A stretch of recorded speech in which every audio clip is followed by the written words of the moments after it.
네, 안녕하세요. 오늘은 2차 부등식에 대해서 한번 살펴보도록 하겠습니다. 우리 저번 시간에 배웠던 연립부등식은 우선은 x에 대한 1차 부등식이었습니다. 1차 부등식을 풀이를 할 때 기본적으로는 부등식의 성질을 이용을 했고 세 가지가 있다라고 말씀드렸죠. 첫 번째, 이항이 가능하다. 두 번째, 양수를 곱하거나 나누면 부등호 방향은 그대로지만 마지막으로 음수를 곱하거나 나누면 부등호의 방향이 반대가 된다라는 성질을 이용해서 마치 1차 방정식을 풀이하듯이 x가 있는 항을 한쪽으로 이항을 하고 없는 항들은 반대쪽으로 이항을 해서 x의 범위를 찾아냈습니다. 2차 부등식은 2차 방정식 푸는 것과 비슷한가? 비슷한 부분이 있기는 하지만요. 2차 부등식의 풀이는 완전히 다르게 함수를 이용해서 풀어냅니다. 우선 기본적으로 우리가 배워야 될 2차 부등식은 ax제곱 더하기 bx 더하기 c, a가 0이 아닐 때 이 2차식이 0보다 크다, 작다, 크거나 같다, 작거나 같다, 이 네 가지 형태에 대해서 한번 살펴볼 거고요. 2차 부등식의 풀이도 선생님이 아까 뭘 이용해서 한다라고 했죠? 그죠? 함수. 특히나 우리 2차 함수로 우리가 2차 부등식을 풀어낼 겁니다. 자, 그럼 우리가 어떻게 2차 함수와 접목을 시키냐? 예를 들어서 ax제곱 더하기 bx 더하기 c가 0보다 크다라는 이 2차 부등식을 다음과 같이 해석을 하는 겁니다.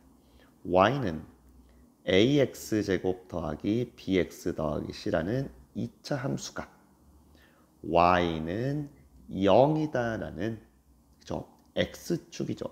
x축보다 큰 쪽. 근데 우리가 이제 이 y 값이 이 함수가 지나가는 y값이 y값 0보다 큰 쪽은 y축이 세로축이기 때문에 y값이 더 큰 건 더 위쪽에 있는 2차 함수가 x축보다 더 위쪽에 있는 x값의 범위를 찾아볼 겁니다. 그럼 반대로 만약에 이 2차 부등식이 0보다 작다라고 나오면 2차 함수가 x축보다 작은 아래쪽에 있는 x값의 범위를 찾으시면 됩니다. 자, 우리가 이렇게 범위를 찾아내기 위해서 선생님이 표를 하나 정리를 할 거고요. 그 표만 오늘 이해하시면 됩니다. 자, 어떤 표인지 이렇게 미리 좀 표시를 해놨습니다. 우선은 우리가 알아볼 게 2차 함수가 0보다 크거나 같다, 작거나 같다, 크다, 작다 요 네 가지 형태고요. 2차 함수 그래프 모양은 아래로 볼록이냐 위로 볼록이냐에 따라서 총 이렇게 6가지 x축과 만나지 않을 때, 한 점에서 만나 접할 때와 두 점에서 만날 때, 두 근을 가질 때. 그죠? 자, 이거에 대해서 다음 2차 부등식의 해가 어떻게 되는지를 좀 살펴봐야 됩니다. 자, 먼저 첫 번째 케이스부터 볼게요. 자, 2차 함수가 2차 함수가 0보다 크거나 같다. 자, 우리 크다라는 것은 x축보다 위쪽에 있는, 위쪽에 있어야 됩니다. 그러면 이 그래프는 전부 다, 이게 x축이에요. x축보다 전부 다 위에 있어요. x에 뭘 집어넣든 다 함수값이 0보다 크거나 같기 때문에 이 부등식의 해는 모든 실수가 됩니다. 그럼 반대로 fx가 0보다 작거나 같다? x축보다 아래의 그래프가 하나도 그려지지 않기 때문에 해가 없게 됩니다. 자, fx가 0보다 크다. 전부 다 x축보다 위에 있으니까 다 0보다 큽니다. 마찬가지로 모든 실수가 되고요. 0보다 작은 x축보다 아래쪽의 그래프가 그려지지 않기 때문에 해는 없게 된다. 자, 이해되십니까? 그럼 이 두 번째 x축과 접할 때 중근을 가질 때 한번 살펴볼게요. fx가 0보다 크거나 같다. 전부 다 0보다 크거나 같기 때문에 모든 실수. 자, fx가 0보다 작거나 같다. 근데 작은 x축보다 아래에 그려지진 않습니다. 하지만 fx가 0보다 작은 건 없는데 fx가 0인 건 있어요. 그죠? 언제? 알파일 때. 그래서 이 부등식에는 x는 알파라는 하나의 값이 나오게 됩니다. 자, fx가 0보다 크다는 거의 대부분 0보다 큰데 아까 얘기했다시피 알파에서는 0이 돼버리니까 알파만 뺀 모든 실수가 부등식의 해가 되고요. 자, 0보다 작은 건 위에서 얘기했다시피 없죠. 그죠? 자, 이번엔 두근을 가질 때 x축과 두 점에서 만든다 한번 살펴보겠습니다. 자, fx가 0보다 크거나 같은 거. 크거나 같은 곳이 요 부분입니다. 요 부분. 다른 색으로 좀 표현을 해볼게요. 자, 요 부분이죠. 요 부분. 요 부분.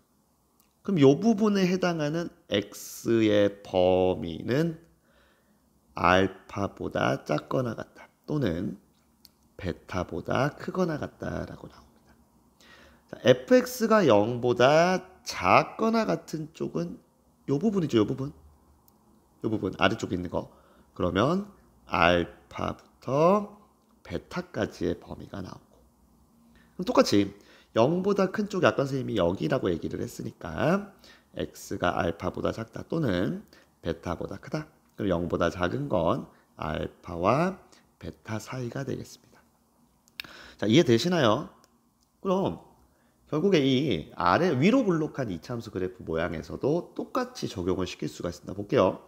이차함수가 0보다 크거나 같다, 0보다 크거나 같다, 아무것도 없어요. 해가 없더라. 0보다 작거나 같다, 다 아래에 있어요. 모든 실수다. 그렇죠? 0보다 크다, 아무것도 없습니다. 0보다 작다, 전부 다 x축보다 아래에 있어요. 그럼 얘는 0보다 크거나 같다. 자, fx가 0보다 큰 거 위쪽에는 없지만 0인 건 있습니다. 언제? x는 알파일 때. 0보다 작거나 같은 건 모든 실수더라. fx가 0보다 큰 건 없어요. 0보다 거의 다 0보다 작은데 0인 게 하나 있네요. 그래서 저놈 빼고 모든 실수.